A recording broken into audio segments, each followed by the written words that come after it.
Alright mga idol, kumusta? Magandang araw sa ating lahat.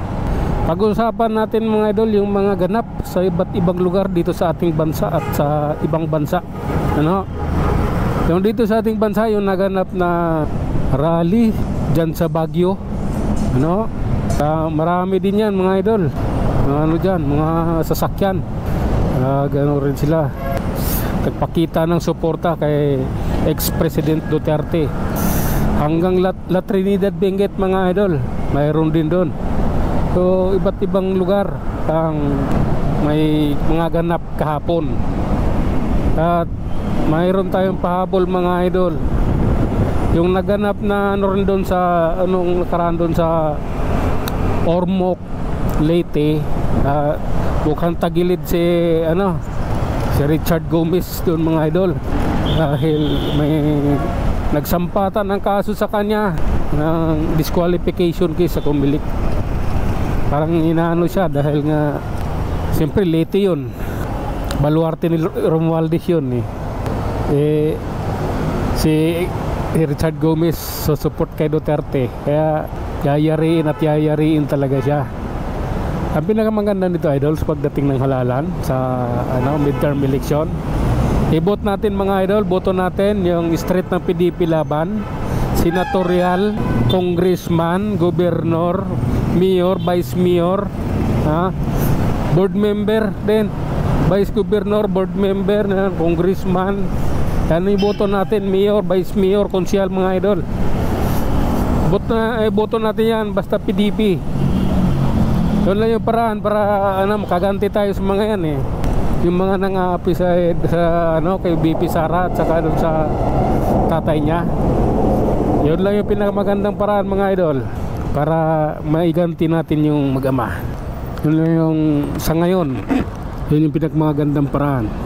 At yung mga yung mga nagaganap din sa ibang bansa mga idol na pagtitipon, so mayroong sa Korea may nagaganap doon, kaya sa US may nagaganap din. So parami tayo tayo mga idol, dadami pa tayo. Lang tayo, tuloy-tuloy lang. At yung mayroon namang naganap doon na yung nagrarally kuno doon sa Netherlands mga idol, na sabi nasa 2,000 katao, yung balita ng mainstream media, yung mga anti-Duterte.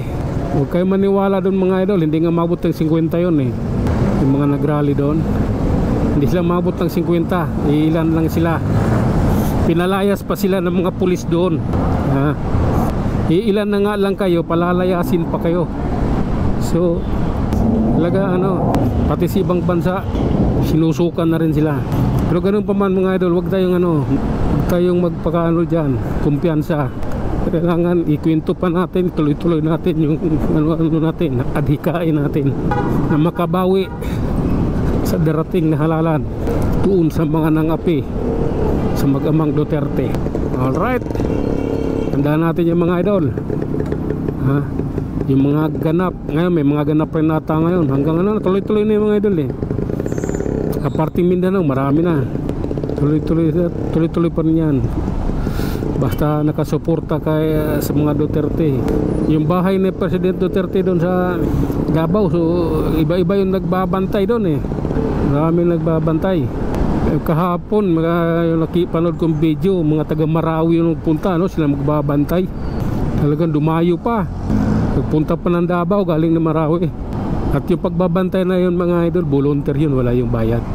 Masabihin na naman ng mga company magkano, walang bayad yan, sulit suporta lang yan doon sa taong nagmahal sa masang Pilipino, diba?